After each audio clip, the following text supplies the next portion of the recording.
Hi friends, ಎಲ್ರಿಗೂ ನಮಸ್ಕಾರ. ಇವತ್ತು RCB ಮತ್ತು ಕೋಲ್ಕತ್ತಾ ಮ್ಯಾಚ್ ಇತ್ತು. ಇವತ್ತು ಮಳೆನೂ ಸ್ಟಾರ್ಟ್ ಆಯಿತು, RCB ಮ್ಯಾಚು ಸ್ಟಾರ್ಟ್ ಆಯಿತು. ಸಾಲ್ಟ್ ಬಂದು ಎಲ್ರಿಗೂ ಸಾಲ್ಟ್ ಉದುರಿಸ್ಬಿಟ್ಟ. ವಿರಾಟ್ ಕೊಹ್ಲಿ ಮತ್ತು ಸಾಲ್ಟ್ ಅವರು ಸ್ಟಾರ್ಟಿಂಗಿಂದಲೂ ಸಖತ್ತಾಗಿ ಆಡ್ಬಿಟ್ರು. ತುಂಬ ಚೆನ್ನಾಗಿ ಆಡಿದ್ರು ಇವತ್ತು. ನೆಕ್ಸ್ಟ್ ಲೆವೆಲ್ ತೊಗೊಂಡು ಹೋಗ್ಬಿಟ್ರು ಮ್ಯಾಚನ್ನ. ತುಂಬ ಚೆನ್ನಾಗಿತ್ತು ಇವತ್ತು. ಸಾಲ್ಟ್ ಮಾತ್ರ ನೆಕ್ಸ್ಟ್ ಲೆವೆಲ್ ಬಿಡಿ, ಎಲ್ರಿಗೂ ಇಷ್ಟ ಆಗ್ಬಿಟ್ರು ನಮ್ಮ RCB ಫ್ಯಾನ್ಸ್ಗೆ. ವಿರಾಟ್ ಕೊಹ್ಲಿ ಮತ್ತು ಸಾಲ್ಟ್ ಎಲ್ರಿಗೂ ಇವತ್ತು ಜ್ಯೂಸ್ ಮಾಡಿ ಕೊಟ್ಟೇ ಬಿಟ್ರು. ಲೆಮನ್ ಜ್ಯೂಸ್ ಮತ್ತು ಸಾಲ್ಟ್ ಎಕ್ಸ್ಟ್ರಾನೇ ಹಾಕ್ಬಿಟ್ಟು ಕೊಟ್ಬಿಟ್ರು ನೋಡಿ. ಇವತ್ತು RCB ಮ್ಯಾಚ್ ತುಂಬ ಚೆನ್ನಾಗಿತ್ತು, ಸಖತ್ತಾಗಿ ಆಡಿದ್ರು. ಇದೇ ಥರ ಆಡಲಿ, ನಮ್ಮ RCB ಕಪ್ ಗೆಲ್ಲೇಬೇಕು ಈ ಸತಿ. ರಜತ್ ಪಟೀದಾರ್ ಬಂದ್ಬಿಟ್ಟು ಅವರು ಬಂದ್ಬಿಟ್ಟು ಚಿಂದಿ ಮಾಡಿಬಿಟ್ರು. ಒಂದು ಕಡೆಯಿಂದ ಇವತ್ತು RCB ಎಲ್ಲರೂ ಚೆನ್ನಾಗಿ ಆಡ್ಬಿಟ್ರು. ಬೌಲಿಂಗು ಚೆನ್ನಾಗಿತ್ತು, ಬ್ಯಾಟಿಂಗು ಚೆನ್ನಾಗಿತ್ತು, ಸಖತ್ತಾಗಿ ಆಡಿದ್ರು.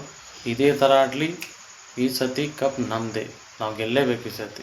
ಎಲ್ಲರಿಗೂ ಬಾರಿಸೋದೇ. 18 ವರ್ಷದಿಂದ ವೆಯ್ಟ್ ಮಾಡ್ತಾನೆ ಇದ್ದೀವಿ, ಈ ಸತಿ ಆದರೂ ಕಪ್ ಗೆಲ್ಲೇಬೇಕು.